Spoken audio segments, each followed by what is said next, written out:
Different. Hello everyone and welcome back to the channel. Today we're on episode 2 of How Ruined Is Your Arosa. Turns out very. And today we're going to be doing the, we're going to be starting off on the rear suspension. Did you think this side was bad? Yeah, it gets worse on the other side. Check this out. Come down here. Look at that. I have just repositioned the entire spring so it now sits on its side. I just can't believe it at all. So we're going to be replacing it with these GTI's parts here. These are the fronts, which we'll get to them in a minute, but they're the rear shocks and they're the rear springs, and you can just see in comparison, these are 45mm lowering springs, can I just say, and they're over double the size of the springs that are on it. So that just puts into perspective the severity of the situation with this car. It is really, really bad. Like, the kid's destroyed it. I know I've said it a billion times, I'll say it a billion times again. He has destroyed it. This kid, like, if you see him on Facebook Marketplace, do not buy off him, seriously. But yeah, this is what we're going to be replacing it with. And we're starting off with the rears because the problem area is mainly the rears. It's way lower than the front. And we think if we've sorted out the rear, the front is not going to be as half bad, because we've come to the conclusion we can actually do something with this just for now, just to get it back onto a normal ride height to work on it properly instead of messing around what we're doing at the moment. So yeah, let's just crack on with these rears and hopefully we don't come into any more horrors. So we've got the big toolkit out and I've got my deep socket 16 on my end of my half-inch ratchet, sorry. We're just going to crack these off on both sides and then we're going to jump underneath the car and then tackle literally, it is that bolt right there that I've just zoomed into. That's it, and then the whole lot should just be free. That's it for the shocks anyway, or dampers, depending on where you're from the world. That is literally how you remove them from this car. So I'm just going to crack on and record it as I've gone along, sort of in different stages.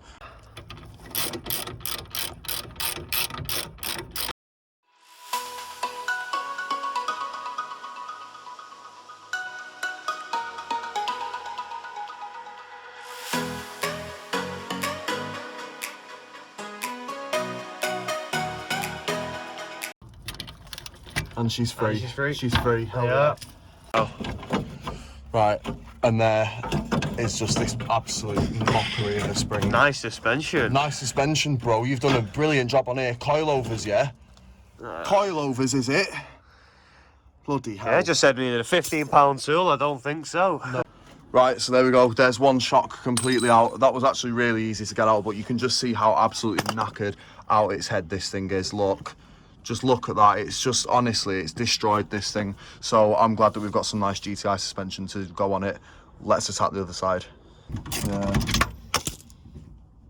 Oh yeah, it's just got to come out now, I forgot about that.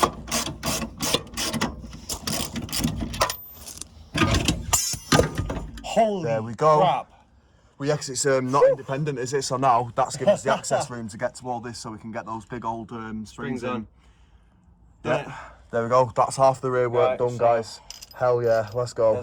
Here's a proper comparison of what it should look like compared to what it was if you rewind the video to like 2 minutes ago or something. This, guys, is what it really should look like. We're going to cut these shocks free and we're going to get them in place, and that's the rear suspension done. And by the way, we've done this in a matter of minutes. Like, this has not been a big job. And then we'll be on to the fronts. Right, quick little sit rep update. We've got the new shocker in. We just need to jack this point up, guide it through the hole, and that is literally this side completely done. Get the little bushing on the spring, and then we'll be moving over to the side, and that is literally the rear end of the car completely done. Quick update, this side's now completely done. All the spring is in place, the shockers are in, and I'm just tightening the top bolt now, which will bring us nicely into place. How's it looking down there? Still got a bit of movement here because obviously the bushing's not on it. Yeah, we're not quite there yet. I've to up quite a bit. Yeah, I'll have to do it FT friggin' tight. Alrighty, so we're done. That is a set of Lupo GTI springs and shocks installed on my Seat Arosa, all in well under an hour, 45mm lowering springs, and we're going to assume it's about double the hide height of what was on it. So maybe even more. Like we've done a good job here. Like, we've sorted it all out up here as well. Like, we've done a cracking job for today. We're going to now lower it and just see how it sits, so we can basically just take it from there then. But yeah, absolutely, I'm over the moon with this. Really, really over the moon with that. I thought this car might have been a goner for a second, but no. Put your head to it. Easy installation. have a minute, have a think, and you'll do it. It's easy. Oh Christ, yeah, this isn't going too well. I've just completely obliterated my nail. Viewer discretion obviously advised on this. Holy mother of God, that is painful. Oh my good God. I'm gonna have to go and sort this out now. I should have worn gloves. I've literally got a pair of gloves up there. Oh my God, that's really painful. Yeah, not sure what to do now because it's being really stubborn. So yeah, that's great, isn't it? So over 24 hours down the line and one split fingernail later, we're here with the hopeful final solution of a very, very offset spanner, which I've got a 21 and a 23, which I had to overnight. And this is the moment of truth to see if it fits. I'm hoping it does. Hell yes. That fits on a treat. Oh, nice. Right. I think we can finally work with this, guys. I'll go and get the rest of the tools set up. Alright guys, I've finally managed to do it. As you can see, I've got it wedged up there, and oh, not quite, but I have just loosened the nut off. It does actually work. So I think if I come from this angle, yeah, you can see there the nut is now moving freely. Yeah, you can see that.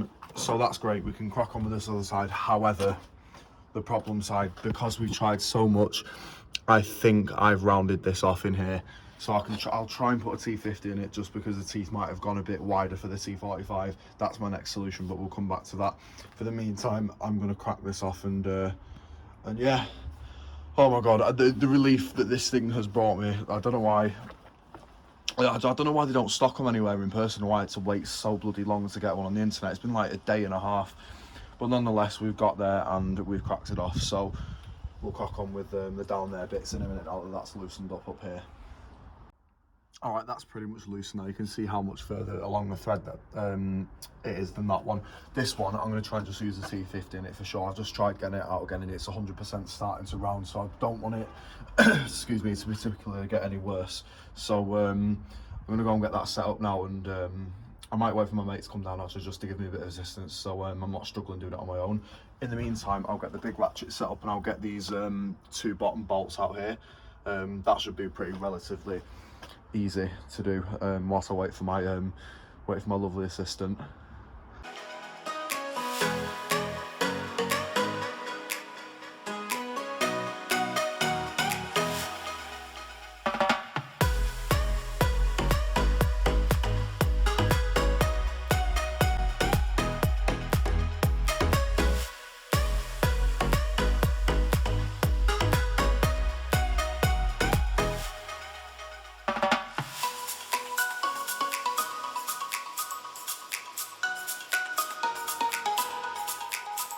Right, so we've loaded up the excuse me, loaded up the spring now, and it's time to get compressing. We've done about 8 clicks either side, and now we're going to see if this works.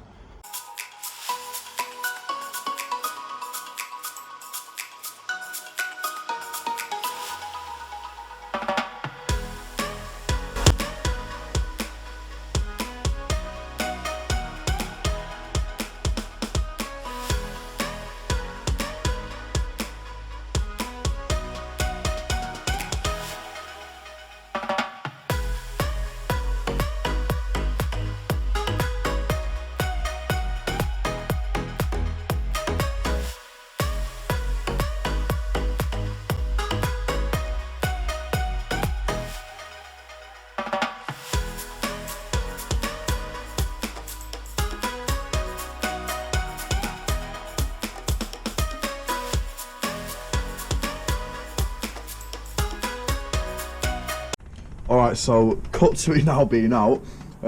Reason it's out, you can probably figure out what I've done here.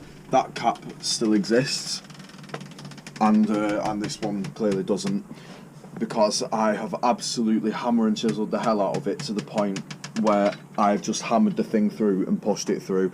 That's how bad it was. There was no way it was getting drilled out, so I thought, you know what, I ain't messing about anymore. Let's hammer the hell out of it, and it's worked.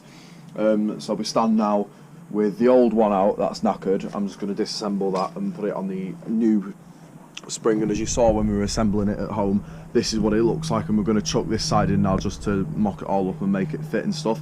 I've ordered off a Polo 6N2 or 6N0, the old one, the pre-2000s one. I've ordered a couple of them off it, so they're coming at the weekend.